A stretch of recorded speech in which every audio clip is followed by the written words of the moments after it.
Welcome back to The Devil's Advocate with me, your host, Matthew Cohen. And I'm super excited to have my friend and also like one of the coolest young, hot mom brokers in the business, Sydney Blumstein. Hi, I'm so happy to be here. Thank you for having me. So excited. So one of the big reasons I wanted to have you on, well, there's so many, so we're going to like touch on a lot of them, is that I always say it's very rare that there are great brokers who are actually good at it.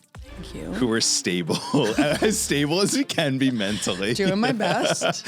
And are just like fun and cool under 45. I am way under 45. No, just kidding. Exactly. But yeah, I agree with you. That's why I like you. Oh, thanks. And I say that I always say there's this group of us who we all kind of like each other. And, you know, obviously our lives are all very different, but like we all just appreciate each other. And, you know, it's a tough business and like where being young in it is hard. And so anyway, you're also a city kid. And like, I just wanted to talk to you. Well, thank you for having me. I also think it's cool. We're like part of a very specific niche that has been doing it for so long, but are still young. I know. People always, when they hear my age, they're like, have you been doing this for like 3 or 4 years? You started a long time ago because we did a deal like a decade ago. I was going to say, Was it 201 West 16? Yes. Well, we won't say his name, but we can say David. Yeah. But like, yes. He's famous. Truth. And his partner. Also famous. Yeah. No, I mean, both hot? Is that what you're going to say? They're both hot. Yes. Attractive gay couple. No, I mean, I'm 36. Yeah. I've been doing this since I was 21. Like 15 years, kind of crazy. But you've been doing this almost 20 years? I started at birth. No, I'm just kidding. I do remember my mom started when I was 10. And I really remember this loft she had on Crosby at 16 Crosby. It was like a sprawling loft. It was probably $100,000. And she was literally there every Sunday baking cookies. Nobody wanted it. And it recently traded for like $6.5 million. But I mean, that's one of the big, like, again, one of the big reasons I wanted to have you on was that you're part of a family business. Yeah. I love your parents. Everybody does. It's so nice. I just love that. I love that they're like so kooky in themselves, right? Like they're just like great and they're them. Like they're not trying to be anyone. But so wait, so tell me, so your parents got started when you were growing up? Yeah, my mom was a stay-at-home mom. My dad worked in fashion. And then my dad was like, I'm good. I want to switch jobs. And so my mom went to work and was the receptionist at the 21st Street office for Corcoran. And Barbara Corcoran immediately was like, Maris, you're amazing. You remember everybody's birthdays. That was like how she built her business, was wishing people happy birthdays in the pre-Facebook era. And she got so good that my dad, who was a stay-at-home dad, joined her team because she couldn't handle the volume of business, and then built out the team around her because he was really a bit more knowledgeable about an assistant and junior agents. And then when my brother and I graduated from college, the deal was we could live in their loft on 11th Street for as long as we wanted, as long as we got licensed. So we were both like, sign us up. Is that where you grew up on 11th Street? Yeah, so my parents bought their loft right around the corner from you on 11th between Broadway and University in 1975 for $36,000. Oh my God. And they've been there ever since? They've been there this year. Last year was 50 years in the apartment. So they don't like change? No change? I mean, they don't love change. They're still married. They've been married for 50 years. It's amazing. My brother and I don't love change either. It's really funny because he and I bought this. I just learned this term, warehome. So it's like a warehouse that's a home. Ooh. We bought this warehome in Williamsburg in 2017. Wait, hold on. I never heard this term. So wait. Yeah, I just heard it. Is this like, but it's an apartment. It's not the whole No, building. So I love chatting with a broker about it because I can like drop. I can be like, all right, so it's 2,500. We're like urban dictionarying each other. It's built full on a lot, has 15-foot ceilings, original beam ceilings, and exposed brick. So it's basically like an exposed brick warehouse. Sick. But it's grandfathered in, so there's no setback at like the mid-block line. And we're in like mostly a townhouse area. Okay. So we're off the third stop of the L. Cool. And yeah, it's amazing. These artists bought it. Wait, third stop on the L is Graham? Nice. Yes. Good job. We're actually like equidistant, Graham and Grand. Okay, but our neighborhood is so cute. Like it's still vibey. We're on like the other side of the BQE. So we call it East Williamsburg. Except it's like West East Williamsburg. Yeah, right?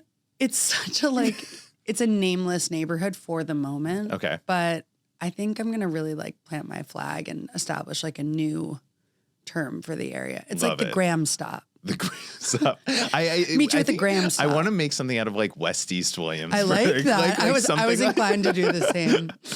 But yeah, I think my brother Cole was also licensed right out of college. And when we saw our warehome on Power Street, we were super inclined to buy it because it's almost the same as the house we grew up in. Like the majority of the space is dedicated to entertaining. Okay. And actually we rented our home out on Powers for events and parties because nobody can have house parties in New York City anymore. That's amazing. That's actually really smart. Yeah. Also, given where you grew up and the loft that you grew up in, I feel like I would never pin you for like a post-war. Like you're never going to move into You're something going to find me like on the that. Upper East Side, although I'm starting to really love it. I just walked down Park to get here. I keep on saying that the upper, because 1 month ago was exactly a year after I sold my apartment. And I keep on joking that like the Upper East Side got cool right after I sold. Something happened on TikTok. All good. Because all my Soho buyers are like, should we be looking at the Upper East Side? I know. It's What's having a moment. happening? It's having a moment. Yorkville also is like, I've never had so many requests for Yorkville. I mean, there you go. Like everything has to become something. It's true. Right. We were running out of neighborhoods, you know? So, I mean, so for me, I always have like a little bit of envy for people like you who had a family in the business, but also like not envy because I think I'd kill my parents if I worked with them. So like, I don't, so like, you didn't feel forced though? I totally felt forced and I really hated it at the beginning. I will say the industry was very different when I started in 2006 in the pre-Lehman era. Yeah. We were in a moment of the market that was very anxiety provoking. Prices just kept rising. They could not build new condos fast enough. There were tax abatements left, right, and center. Williamsburg was becoming much more of a premier neighborhood. Yeah. Midtown was developing.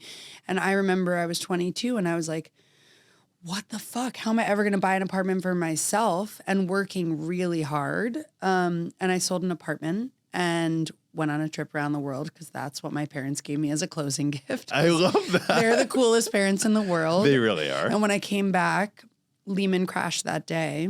Oh, wow. And it was really fascinating to adjust to the new market that developed at the tail end of 2008 and for the intervening like almost 5 years after that.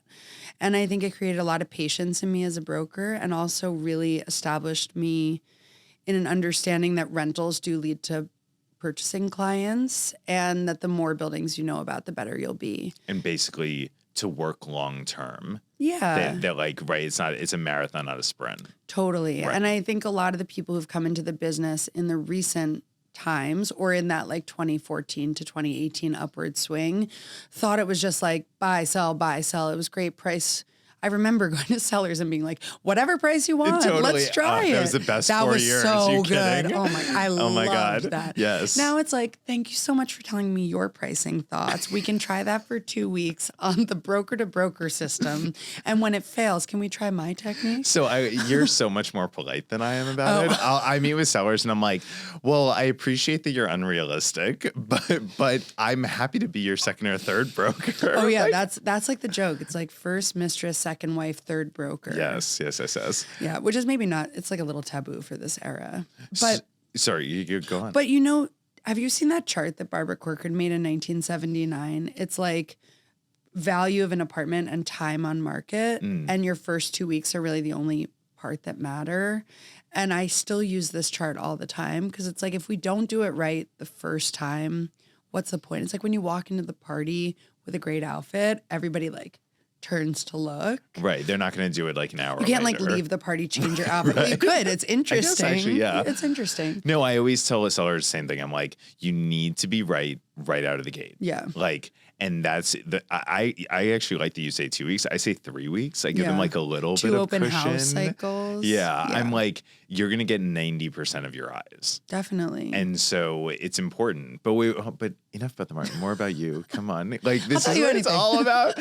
So your parents are like the cool downtown people. You said Yes. Kenny was in fashion. Yeah, he was in fashion. My mom was in fashion too, but just like really loved being a mom, which was awesome and So has sort cool. of inspired this chapter for me of finding balance between real estate and motherhood. But they really want us to get into real estate because it's sort of the best job for people like my brother and I, and now all the many people who have fallen under our spell and joined the real estate world. Because it's not sit at a desk. You know, if your business is slow, you need to go out and meet people. You need to say yes to invitations. You need to go see property you may not even have a client for. And for me today, I was showing on 74th and 5th, and I was coming down here, and I was thinking, all right, I'm going to walk downtown, but I'm going to cruise different streets and see what new stores have opened. Love that. Get a sandwich, you know. And just for everyone out there, like the second you got here today, you were like, oh, I'm so sorry, I'm sweating. Like we were hugging in, but that's the life of a broker. Yeah, well, I have everything in my purse. My life is in my purse right now. Yeah, which exactly. I love. So we'll get to the purse after this break. Since 1941, Scanio Movers, our family-owned business, has helped families move with confidence. When you call us, you meet directly with the owners, not a salesperson. 3 generations of experience, 1 commitment, treating your move like it's our own. Hi, I'm Dylan Pachulik, CEO of XL Real Property Management, New York's most trusted name in luxury property management since 2012. We specialize in managing individual apartments, townhouses, and rental buildings held by absentee owners. We maintain our properties with the highest standards of quality and service so that owners can choose a hassle-free approach to real estate investing. Rented or owner-occupied, we handle it all. For more information, contact us at xl-rpm.com. From residential and commercial closings to litigation, Romer DeBoss is your full-service real estate law firm. We blend big firm knowledge with boutique-level attention, delivering outcomes that exceed every expectation. Contact us at romerdeboss.com. Welcome back. Unfortunately for you guys, we just had the best time off camera. we Find us on a Friday night. We had some of the best conversation, but we have to keep it to ourselves. Yeah. So wait, I mean, yes, everyone in the business thinks your parents are awesome. Yes. I hope you never feel like they overshadow you because you're so awesome yourself. Thank you. Just they saying. taught me to say thank you or fuck yes when someone says that to Ooh, me. I love that. I think at the beginning I had anxiety about it because I would take a client to see an apartment and they'd say, oh my God, I love your mom or your dad is so cool. And I'd be like, I am also an adult person and these are just my clients. And then I took a breather because I really hit a saturation point with real estate because it was in the home. It was my parents and my brother. And I was selling my ex-boyfriend an apartment. And it was just, it was all around me. And It's a new level of like burnout. Yeah, I was eating, sleeping, and breathing, and even like partying real estate. Like I'd go out with friends who were all brokers. And when I started to sort of separate myself and build a new world, especially with my now husband, it really felt good to me. Your current husband. My current husband, the one and only I've ever had. But he's a native New Yorker, but he was an uptown kid who lived in a brownstone on the Upper Best Side, which was not a phrase I ever said. And he just showed me a different Are you New referring York. to West? Yes. Okay, because I'm But from you the know Upper they West. all say Upper Best. Do you say that? It's so funny because I'm from the Upper West, and I'm always the first one to be like, I would never live on the Upper West Really? again. I'm like, Well, I you're love cool. visiting. You probably like eating late. You can't eat up there after 9 p.m. Oh, I mean, it's just like it's not even that. It's just like different.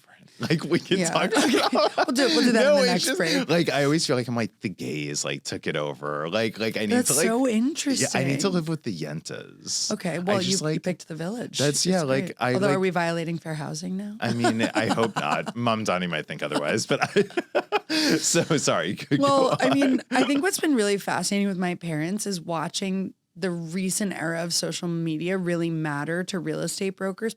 There's like a certain brokerage who I would say the cornerstone of their business is social media and not transactionality. True. Whereas the business we've always run has mattered more how high quality our deals are, how qualified our purchasers or our tenants are, how good we present our listings, because that really is our calling card. True. And the social media has been an afterthought. It's so funny, the social media thing, because, and I love that you said when you go show apartments, like they mention your parents. I can't tell you how many times in the last, I don't know, honestly, actually like over a decade, because I used to be on Vince's show and everyone knew me for that podcast. Yeah. And now I have my own and I go to showings And very often when I'm representing the buyer, the listing agent will either say, oh my God, I love your podcast. And I'll be like, this isn't about me, it's about them. Yeah. I'll be I like that. I think maybe because I work with my parents, they're always like, you're doing so great. They pump you up. They pump me up. So when people are like, your team is amazing, I'm like, thank you. Yes, we are. I just never want like clients to think that I'm taking away their attention. You know what I mean? Yeah, but you know how good it makes the client that the decision they made to hire you is affirmed and positive? That because is fair. Real estate is a series of decision making, and many people get decision fatigue. That is fair. And if they are affirmed in any of their decisions, which is a huge part of our job, they feel incredible. You're so good with your words. Like I could tell you've been through so much therapy. It's just the household. It's the household. It's every night if you're at from dinner. the city, you have to go to therapy. Of course. I'm You're sure. a nice Jewish girl from downtown. Come on. I mean, wait, where'd you go to high school? I went to Friends. You went to the best. Yeah, it was the best. And I my taught God. there. And I mean, I'm raising my kids right now, and my parents are super involved. And it's very fascinating to be raising them in a New York City that's so different than the one that we grew up in. Yeah. Because the one we grew up in was a bit grittier. It's always funny to me when they do shoes off at every showing. And I'm like, I grew up in New York in the 80s in a shoes on household. Oh, you wouldn't like And I'm good. Oh, I'm so OCD and germaphobic. Like people are like, are you sure you're from this city? Well, I'm you like live on the Gold Coast. I'm like, well, now. But I agree. Like it's my parents are like that. My parents are like, they don't care if you take your shoes off in their apartment. No, but not at all. They'll be like, we don't know where Matt came from. Like he's so not our child. Like Where did you go to high school? I went to boarding school. Oh. And I know I was like a weirdo. This is why you're different. Yeah. You had both. You had one foot in, one foot out. I kind of like wish I stayed and went to like Bronx Sciences or something, Yeah. but it was never. But you stayed now. There's so many people who leave the city at this time. Fair. Which is like, But I will say people laugh at me, partly because of where I've always lived in the city as an adult. Yeah. But I'm always like, oh, I wish we lived here in like the 70s or 80s. Me too. Because like I miss the girl. Like I miss when like West Chelsea was like prostitutes and now it's like high-end condos. have you read Just Kids? That kind of like scratched the itch for me. The Patti No. Smith book. No. Oh, it's incredible. It's about her and Robert Mapplethorpe and like their adventure. Hotel Chelsea has like such a vibe. I mean, I think this is why I'm into Brooklyn and why I was pulled to Brooklyn, because it feels like sort of the last vestige Fair. of that. Although now But you're in Manhattan's having- Williamsburg. I'm in East West Williamsburg. I'm off the Graham stop. I love it. You're like, I'm just in the I'm just like grittiest part so of Brooklyn gritty. in Williamsburg. No, I wanted to buy a home on Knickerbocker, and it's like a 5-way intersection. And my mom was like, I support you wanting to buy this. This is so cool. But there's like a nightclub like across the street, Dying. and like it's a lot. Like Bushwick. It was like the Morganelle. I don't even, Okay. that's East Williamsburg. Yeah, that's like true East Yeah. Williamsburg. I'm like, I live on the other side of the BQE. But I think we've been trying, Brett, my husband, and I have been trying to revive that feeling of New York in the 90s and early O's when the Knicks were great and like people had house parties and you didn't always have to go to like a fancy cocktail bar to have a night out. But I think being lowbrow in that way is really fun. Yeah. And then it's also interesting for me when I take a client to like 432 Park and I'm staring at Central Park and I'm still in awe. Totally. Like, It brings just you down takes to earth. it takes my breath away. It's so funny. It's like I'm very grateful. I have this amazing group of friends and we were kind of similar. We're like, give us like a big room and we'll play our own like 90s music. Yes. And just like bang out. Like I don't need to go to like, I don't know, Chez Margot. Like No, I'm never good. even heard of that. Is that in Manhattan? That's like a social club.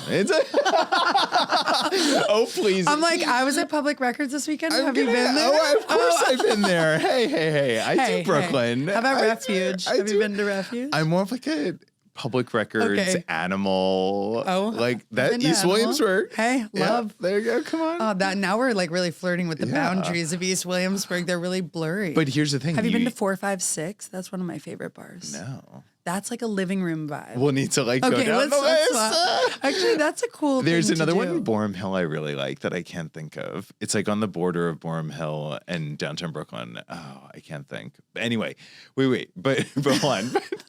You have your warehome.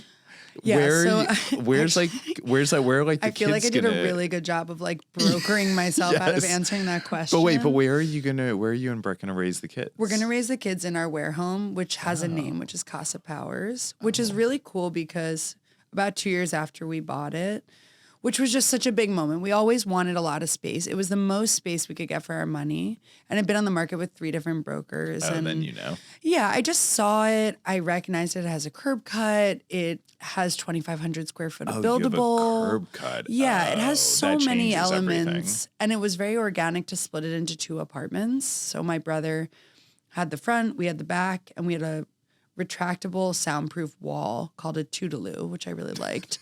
All these new words. Just like, here's my vocab. Like I know all the basic things. Yeah. Pre-war, post-war. You're like lot line. Yeah, you're like teaching a me all the toodaloo. cool things. I feel like I'm just like really leaning into like the Yes. Brooklyn. I'm like, I know I'm a Manhattanite. But this When is you my say Toodaloo, I'm like, are you talking about Teterboro Airport like this? But that's good. That's some highbrow. Come on. But yeah, I was up on the roof and I was yapping with my dad on the phone, and I was looking in the backyard of my neighbors. So we're on Powers, and this was on Ainsley Street, so standing kind of mid-block. And the backyard was really freaking me out. There was a lot of spooky stuff happening there, not worth diving into. And my dad, who is so proactive, was like, give me an hour, calls me back, and he says, I just talked to the owner of the house. You know, her brother's been living there. It's not a good setup for her. We just made a deal. We're going to buy that house. And we had literally just bought our house, and it was a huge reach. And we are not like casual real estate decision makers. Like my parents have been in their apartment for 50 years. Exactly. My brother and I bought our house 7 years ago. We don't just like jump around and make easy decisions. And this ended up being an incredible decision. Just we didn't totally. It's amazing how real estate brokers don't totally think through what they think through with their customers. Absolutely. It's because, I also think that we're so used to thinking about other people. Yes. You know what I mean? Like that's like our job, and it takes a certain kind of person to be always thinking of others. Yes. And so of service. it's funny. Like I actually think a lot of people think that brokers are selfish, like Really? salespeople are selfish, but I actually think we're the most selfless. I agree. Like so. Who else has a job where you have to like run and change somebody's locks at 11 p.m. on a Friday night because they live in Florida? Literally. That happened to me last week. But no, but it's because we're not selfish. I actually think that we like see past things when we're looking at apartments. Like every apartment I've owned in the city, I saw once. Like I never went course. back for a second time. No, because you had I always talk to people about the gut feeling. I think we spend a ton of time. Our team's practice, which I actually learned from Ryan Serhant a million years ago, was to pre-qualify your buyers before you start shopping together. Because I really love the shopping process and the bonding and the yapping while we wander around a neighborhood and being like, have you been in this restaurant? Fair. And he was like, do you have a REBNY form? Do you have proof of funds? Do you have a pre-approval letter? And I was like, I never even thought to ask for that. It's a personal referral. And that was, when he said that to me, he doubled my business. Wow. Because I always was just content to make new friends. Interesting. Yeah. I mean, that's the thing. I think it's so easy for us to be casual. Yeah. Like it's so easy for us to like, to your point, like treat people like they're not a client, quote unquote, because we want to relate to them and they want to relate to us. And like, I actually think for someone who's not, this is like off the record, but like not as super highly looked at, Ryan, like I think he has some great sayings and some like things that really, I like him. I give him a lot of credit. I think unfortunately he changed the business for the worse, but like there's lots to unpack there. That's a whole other story. But we'll unpack it after the break. Okay. No way. Looking to stage a property but on a tight budget and timeline? Stage with Stage and Fold. Stylish, lightweight, foldable, 3D printed cardboard furniture that looks real. Quick delivery and easy assembly. Staging starts at just $199 a month per room, and setup takes less than 30 minutes. Contact us today to stage smarter, sell faster, save thousands with Stage and Fold. I'm Brian Scott Cohen, one of the top loan originators in the country, and the #1 mortgage originator at Guaranteed Rate Infinity. Guaranteed Rate Infinity arguably has the most advanced tech in the industry. Our completely digital loan process makes it easy and efficient for homeowners, from a 15-minute pre-approval to the digital application and through closing. My team and I would love to help you get into the home of your dreams. welcome back. Thanks for having me. Just- so yeah, happy yeah, to be here. just we were just talking about that. Okay, so what everyone missed is we were talking about how much we can talk, how we can forever. yap. I mean, Yeah. it's also like we're Jewish, like you're now a mom, so like Yeah. Jewish moms talk, and you Yes. do real estate. Like there's so Yes. much to talk about. And like I'm a native New Yorker. Yeah, I have come like on. I try to have like really interesting stories. Because also, don't you feel like when you take somebody on a tour all day, like a buyer, you need to fill the air. Oh, totally. I think Can't just do education on the process. The my whole time. clients will say that I'm like to myself Oh. with clients. I'll be like, oh my God, I used to hook up with a guy who lived in that Oh building. yeah, that's like totally I'd be like, me. I'm a have I shared too much? No, I always say I'm trying that to start to like reel it in a little. I'm always nervous to like get back into another relationship because I'm like, God, being single, I have so many stories. and so many more clients. I All my want clients came truth. from dating. It was incredible. I mean, it's such a compliment. Also, then you have everybody's phone numbers. You'd be like, I know that apartment wasn't right for you, but maybe I'm right for you. Oh boy. I have a lot of those. So wait, so hold on. So when you go home at night, Yes. like, are you still yappy or do you shut down? I think it depends. So we're in a really interesting situation right now because 4 years ago, almost 5 years ago, we found out we were pregnant with twins, and we were running our warehome in Williamsburg as a nightlife venue and a home. And I thought maybe that was an intense environment to bring like 2 infants into. Just a little. Just maybe. So we started squatting in my parents' country house up near Beacon and rented our home out during like the rental insanity that came post-COVID, which has been great for us. And I started coming to the city every Tuesday to Thursday and built a sort of a better team for me and was able to focus my business a bit better. Whereas historically I've been like, you want to see a house in Staten Island? Like, let's go. Right. Sounds like a great afternoon. But now I have my twins are almost 5 and I So wanted to crazy. be able to split my time because I knew from growing up with a mom in real estate that if you didn't concentrate your time, it was very easy to let one or the other slip. True. So my kids get Friday to Monday and my clients get Tuesday to Thursday. And you can have me in the other time, but just not with the full throttle I think that's- attention. it's so important. I love that Yeah. you're like, just because you've taught me so many like words and things. My mom, who's not as like cool and artsy as yours, but she's the best. I love her. My mom and I are very close, as like most Jewish sons are. Yeah.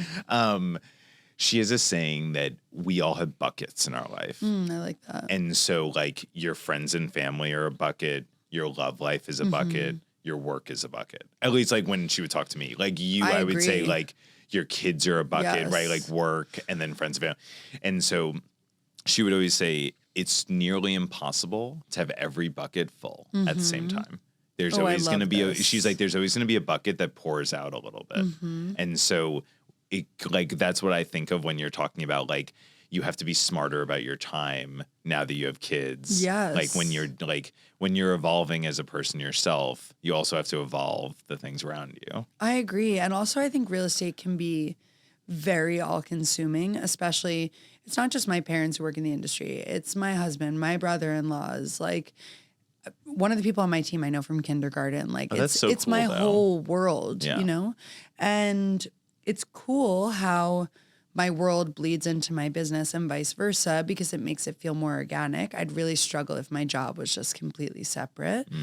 But I do notice sometimes that there's so much overlap that like my 5-year-old daughter will be like, Mama, do you think that you should refresh the photos on 77 Reed because you're not getting the No, I'm just kidding. Wait, that would actually be amazing. I would like live She's like, for you've that. been on the market for 2 weeks. I don't think you're getting the traffic. That would actually be a reality show like that. I know. You know, we almost had a reality show, but they filmed my family when me and my brother were living with my parents and all working together. And after 3 days, they were like, I'm so sorry, there's not enough conflict in this family. Like all the drama is with other brokers, which is very stressful. It's like when they test shot me years ago for $1 Million Listing to take Louise's place. Yeah. Louise. Louis. I know remember Louis? they literally shot me for a week and they were like, "You're too boring." You're so nice. Well, they that's were why like- working with you has been fun in the past because thanks. you come in with a good vibe. when the brokers like each other, the client gets to kind of wander around unsupervised, Yep. and that is a really nice vibe. So true. Except I will say I had a third showing. You're like, you're so nice, but I'm not like to counter that for a sec. I had a third showing yesterday at one of my listings, and in my head the whole time, I just was holding back so much. I'm like, if you have to see this for a third time. Yeah, why are you so mad about a third showing? I know. Do you hate the apartment? I'm just, no, I love the apartment. It's more just, I guess it's because we were talking about like every time I've bought an apartment, I've seen it one time. Well, you trust your gut. You trust your gut. Like to me, I'm just like, I've done like fourth showings. I'm just like, if you don't know you want it by now, you don't want it. Like that's how I feel. But New York is the only place on earth where you spend $2 million after like an 8-minute visit. True. My dad's practice, sort of inverse to yours, is when people come in, he forces them to sit down. Because it's really strange. like when that. people look at a listing, they walk straight to the windows and look outside. I totally agree. Have you ever done that in your Yes. home ever? You're like, I'm just going to walk to the window and stare out here. Wait, for a I do while. the same thing as Kenny. I like my favorite is when I'm showing an empty apartment and I'll tell my clients, I'll be like, just squat with me for a sec. It's good for us. Come on. I'm also like, the view is different when you're like on the couch all the time. When do you ever stand like wistfully at the window and you're like, well, it's not really the best view. It's a side angle of Central Park. I don't know if this works for me. Years ago, I actually had a client who, believe it or not, disagreed with me. No way. Shocker. No way. No way. Did they fire you because No, I actually have fired like more clients than I ever have lately. I need to learn how to do that. I had this client who now we laugh about it. But at the time, he disagreed with me. He was like, I sand my apartment all the time. And I was like, no, you do not. Yeah. I don't believe Liar. you. And so when he closed, because we made this like funny joke about him like constantly standing by the window. And I'd be like, no. Yeah. And so his closing present that I got him was binoculars. Because I said to him, I was like, prove it to me that you're always standing by the window and looking at the like. See, I'm so cheeky. I would have like snapped a photo and had it turn into like a watercolor of him standing by the window and been like, here, That's good. make this a reality. I love that. I mean, if you're at like 15 Union Square West where you're staring at like an ever-changing landscape every day, Right. maybe. Right. But if you're on like, if you're in a post-war 8.5-foot ceiling, like you need to sit down. Exactly. Like so that the ceilings feel higher. So like just touching on reality for a second, reality shows we just said, we were saying like social media. Because I will say one of the things about being a young, successful broker, which I'm sure you understand, is feeling pressure, whether it's there or not, to do more social media. Yeah. And like, I love the videos you do. I actually like, which oddly I see on Facebook and not Instagram. I don't know why. I don't totally, I'm a bit of a boomer, so I don't totally know that I'm distributing them in the right way. I mean, I love them. But I've really enjoyed, and this may be a nepotism gift that I have. I would say it is that I care a little less than maybe some of the newer Serhant agents who are trying to stay within the mold of that brand. I grew up with the Corcoran brand, which is polished and professional, but with humanity. And I think that's always what Corcoran held. You know, Brown Harris is sort of the like slightly fancier, a little more high end. It's probably why I don't fit in. I know. That's why you do. Look at you. Of course you fit in. But see, it's funny that you say, because I actually think your videos are not like what I like about your videos are that you're just you. You're very like raw, no like script. adjusting my like, socks. yeah, like you're so like I love that. And that's like what we need more of, because I think people, unfortunately, because of reality television, because of like stupid Serhant like company stuff, I love lots of people there, but like unfortunately, I think they make what we do look too argumentative, polished, like cool, like the more raw we are, like the more like we're honest about how tough this job is. Well, like people respect us more. When people are showing like a regular apartment in a full suit with a tie and like wingtips. I'm like, there's no way you're comfortable. Is this your only showing? It's today? so unrelatable. I can't do that. I mean, one of my favorite brokers in the business is Nikki Field. I give her so much she's respect. Boss. She forever sneakers all the time. Second she gets out of that town car or cab, she puts on those heels and then she takes them right off after the showing's done. I'm full sneakers at the showings. I came fancy because we're in Midtown today. Well, you were on you were on 74th. I was like, and whoa, 5th. Midtown on the Upper East Side. No, but I think Barry Mandel, who was my mom's mentor, I loved her. always said, if your footwear is uncomfortable, you will be uncomfortable and it'll show in every showing you're at. So we're like nearing the end. We literally could talk but I for could 2 stay more hours. forever, anytime. We may have to have like I a think we should second. like have dinner. And, Oh, like, well, hang like, and get obviously, Yeah. but, Although the like- people need our info. the people. The people are starving for this content. So I mean, I can go through so many people in the business who are like their parents were in the business, stuff like that. But I do relate you and Pacey Barron a lot to each other. Yes, we don't cross over that much. I think Jamie Joseph and Joanna Pashby are more in my. We once had like a moms and their daughters that's cute. lunch, which was very sweet. But I think my mom and I are a bit kooky is like a good adjective for us, and a bit more. My dad always says we're the comfort food of real estate because I find us to be very accessible, and yet we can lean into the high end or go into deep Brooklyn. It's so funny. I forget about Jamie and Wendy when I think about Upper East. Like when I think about Upper East, I think of Catherine Tuckerman and her mom. Oh, like before, yeah. like I love Catherine. But anyway, wait. Point was, Yeah. I know Sorry. we're like we can take any like topic. tangent. You and Pacey. I don't know why I just think about it because I love Pacey and like Vicky's obviously like a staple. Yes. And I think Maris, your mom, is a Yes. staple. And so the final word I want from you is like, are you thrilled that you were forced into the business by real estate broker parents? So thank you for that question. Bringing it all Thank back. you to pull it together. This year is my 20th year in the business. I'm 42 years old, looking great. And I found my joy in this when a best friend of mine joined me in 2012. And then the market got hot. And then I realized this is just perfect for me. And it has made all my dreams come true. At 42, I already own all the real estate I want. I have an amazing husband, great kids, and like a really fun and interesting life. And each day holds endless potential. And to get to work with and for my parents and consistently get to hear the kind of compliments you've levied upon me about them and because of them, I just feel so proud of myself and of them. Well, I mean, if there's anything to manifest, it's that. know. Oh, you're What's so better? awesome. I love you. Thank you for so coming much. on. Oh my I God, you're loved the this. best. I'll come And back anytime. Thank you for everyone out there. Can't wait to see you next time.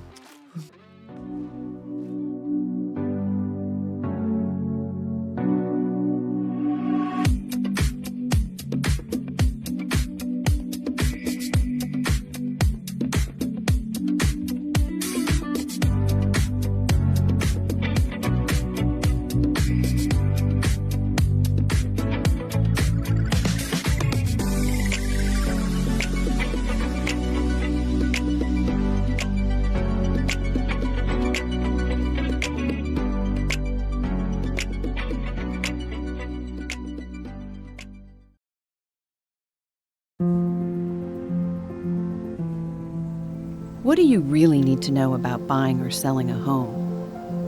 First, it's serious business. And it's complicated. There's a lot of money on the table, and emotion too. You need an agent who knows the ropes. So, whether you're buying or selling your home, work with professionals who have a mastery of the craft.